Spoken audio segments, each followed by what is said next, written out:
desejo de fazer as coisas funcionarem. Mas vamos lá, vamos assistir esse vídeo do Renan. Esse é o marido da dona Benedita. São 4 da tarde e ele tá bêbado.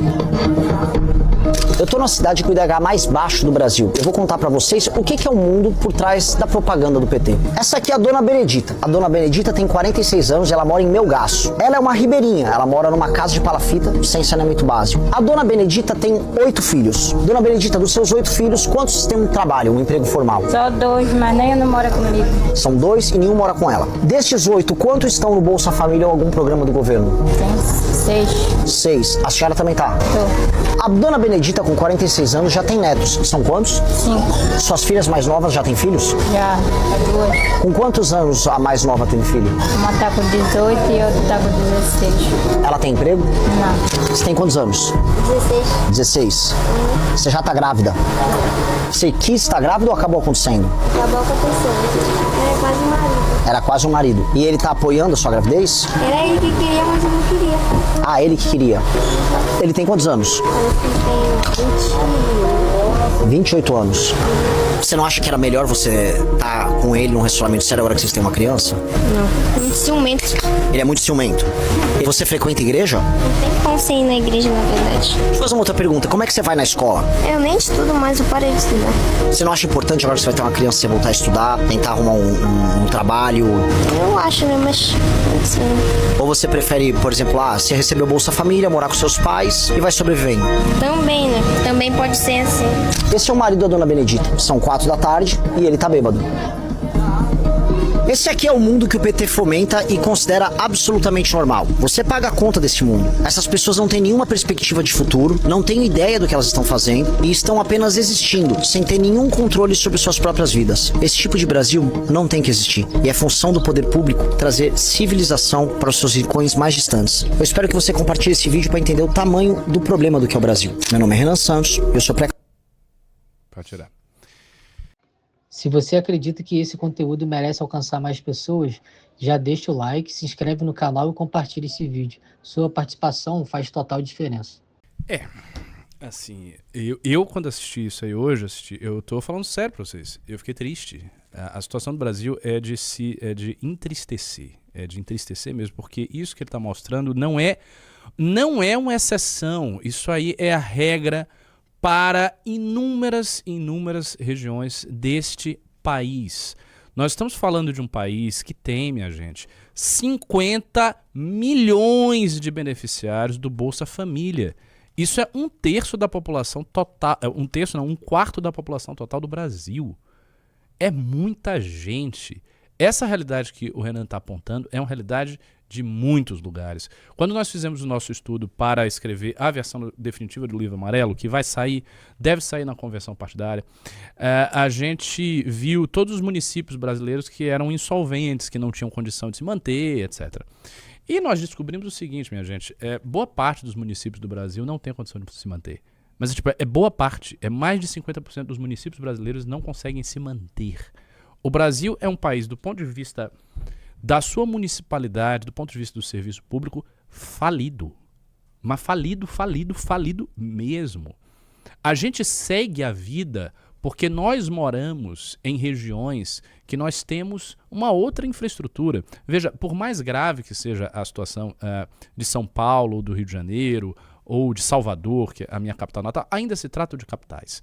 Ainda são lugares que você tem uma infraestrutura urbana super precária, com favelas e tudo mais, mas é mínima. Quando você vai para os rincões da região norte, da região nordeste, e mesmo da região sul, sudeste, os rincões mais afastados, o interior, os municípios pequenos, a gente encontra uma realidade tão sofrida, ela é tão feia, ela é tão assim dura que dá tristeza. Algumas pessoas, por exemplo, ficaram impressionados que a mulher tivesse 46 anos. Porque aquela mulher tinha 46 anos. Você olha para a mulher e você pensa que ela tem 60.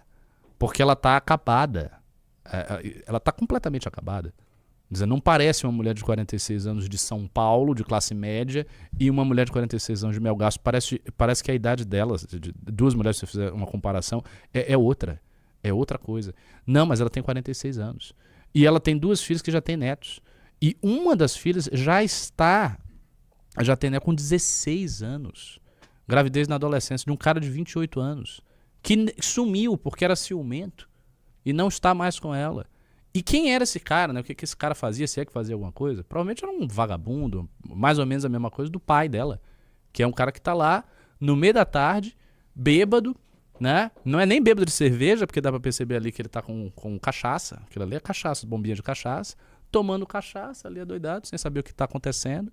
Enquanto os membros da família dele recebem um dinheiro do governo, que é pouco, que não serve para você ter uma vida digna, mas você consegue minimamente sobreviver sem morrer de fome. E as pessoas vivem nesse mundo. E é muito triste, porque se você vem com soluções, obviamente, simplistas, por exemplo, o Renan fez uma pergunta, você está na escola e tal. Mas, de fato, a solução não é simplesmente a educação, ela está na escola, porque a perspectiva... A menina, tanto que ela se manteve, que ela não estudava, porque não há perspectiva dela estar na escola. Isso não vai fazer nenhuma diferença. Porque ela vai estar naquele universo e a escola dela provavelmente vai ser péssima, e provavelmente vai ser longe, e aquilo que ela vai aprender vai ser muito pouco, e a possibilidade dela arranjar um emprego é quase nula, porque não tem atividade econômica na cidade, não tem atividade econômica nos arredores, então não tem também o que ela fazer, mesmo que ela fosse diligente, dissesse, não, agora eu vou... Sabe, para uma pessoa que está nessa situação, sair dessa situação, ela tem que ser excepcional. Obviamente, pessoas excepcionais são pessoas excepcionais.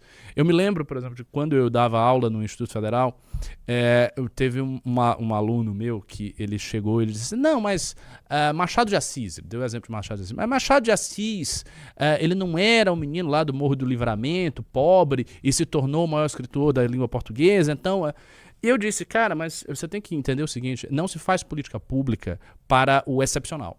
O excepcional é o excepcional. Então, às vezes você vai ter realmente exemplos de sucesso, e aí que a TV fica incensando, aí vai, sei lá, no programa do Luciano Huck, que é o moleque que ele mora numa cidade muito pobre, e daí ele tem que andar 3 horas para estudar, e ele andou 3 horas para estudar, e foi um excelente aluno, e depois ele conseguiu ir para outro lugar, e daí ele fez uma faculdade, ele passou na faculdade, ele arranjou um emprego como médico, e ele se tornou o primeiro médico, sei lá, da região norte do interior do Pará, naquelas circunstâncias. Beleza, isso é lindo, uma história de superação, uma história que nos mostra a capacidade humana de superar as dificuldades, a energia que os seres humanos, mas isso é sempre excepcional. Isso é sempre muito raro. As pessoas que têm energia e força para conseguirem, numa circunstância extremamente negativa, se sobressaírem desse jeito, são pouquíssimas. E cabe a reflexão para a gente e para vocês se nós somos essas pessoas. Porque nós vivemos e existimos dadas as nossas circunstâncias também. Vocês que nos assistem, vocês vivem dadas as circunstâncias de vocês. Então, se vocês vivessem em Melgaço como a filha daquela moça, ou os filhos daquela moça que não foram filmados, mas que estão ali fazendo alguma coisa, vocês conseguiriam sair pelas suas próprias forças dessa circunstância? Provavelmente não. E essa é a situação do Brasil e de muitos lugares. E é óbvio que a única força, veja, a única força capaz de alterar esta situação é o poder público, é o poder do Estado. Não há nenhuma outra força e nenhuma outra solução simplista. A gente não pode dizer, por exemplo, que a solução vai vir, sei lá, da iniciativa privada. Não vai vir da iniciativa privada. Nenhuma empresa por si só vai querer se estabelecer num lugar que não tem IDH, que não tem mão de obra qualificada, que não tem infraestrutura nenhuma. Uma empresa não vai fazer isso. Isso é uma lógica econômica completamente absurda. Então imagina uma empresa, uma grande indústria, uma empresa que possa oferecer empregos para as pessoas, indo se estabelecer numa região dessa. Não vai. Vai se estabelecer em São Paulo. Vai se estabelecer, sei lá, no polo petroquímico de Salvador, da região metropolitana de Salvador. Beleza. Mas não vai se estabelecer em Melgaço, não vai se estabelecer no interior do Piauí, não vai se estabelecer no interior do Maranhão, não vai. Então, para que haja atividade econômica e essas pessoas possam ser inseridas numa situação melhor, somente o poder público é que tem meios de fazer isso. Somente o poder público. Não são outros países que vão fazer também. Não adianta apelar para o internacional, não vai vir uma ONG. Agora a ONG vai resolver os problemas. Não vai. A fundação, sei lá, do Bill Gates, a fundação Melinda e Bill Gates, eles vão resolver. Não vai. Então, assim, não vai ser uma ONG, não vai ser um país estrangeiro, não vai ser uma empresa, não vão ser as próprias pessoas, elas não conseguem fazer isso. Elas estão ali numa situação de subnutrição, de completo desamparo, de ausência absoluta de parâmetros de melhoria, elas não vão conseguir fazer isso. E se alguém conseguir fazer isso, vai ser uma pessoa em 1 milhão de pessoas que estão nessa situação e que não vai afetar em nada a situação macroestrutural na qual elas vivem. Então quem pode fazer isso? Somente o governante. É dever do governante olhar para as pessoas. E eu fico muito feliz que a pré-campanha do Renan esteja fazendo isso, porque obviamente o Renan é uma pessoa inteligente, ele sabe quais são os problemas do Brasil, todos nós sabemos quais são os problemas do Brasil, mas uma coisa é você saber quando você está sentado no sofá ou quando você está lendo um livro, outra coisa é você ir lá e ver. Eu não fui e eu não vi, mas eu de ver o que ele vi, eu já me senti impactado. Então eu tenho absoluta certeza que no decurso dessas viagens ele está aprendendo muito sobre o Brasil profundo, muito mais do que ele estaria se ele só estivesse lá lendo o livro amarelo várias vezes. E ele leu o livro amarelo, fez a revisão toda. Mas não é isso, ele está lá, ele está vendo os problemas. Ele está observando a gravidade das coisas, como estão as estradas, como estão as rodovias, como não tem atividade econômica, como as pessoas estão pobres, como elas estão desamparadas, como elas estão, olha só, e aí vai ser um tema que eu vou emendar com aquilo que eu quero falar, também sobre pesquisa, como elas estão sedentas de uma alternativa à polarização Lula e Bolsonaro, que é também um ponto fundamental que tem sido visto pelo Renan. Muita gente está cansada dessa polarização, porque, bom, de fato, você não vê solução para os problemas do Brasil vindo de Bolsonaro ou do PT. Bolsonaro e o PT, eles deixaram o Brasil desse jeito. Principalmente o PT mais do que Bolsonaro, porque Bolsonaro teve apenas um mando, né? Teve apenas um mandato. Porém, ele não fez nada assim, de estruturalmente muito valioso para mudar essa situação. Não fez, simplesmente não fez. Então a situação é essa. E somente o poder público pode alterar isso aí.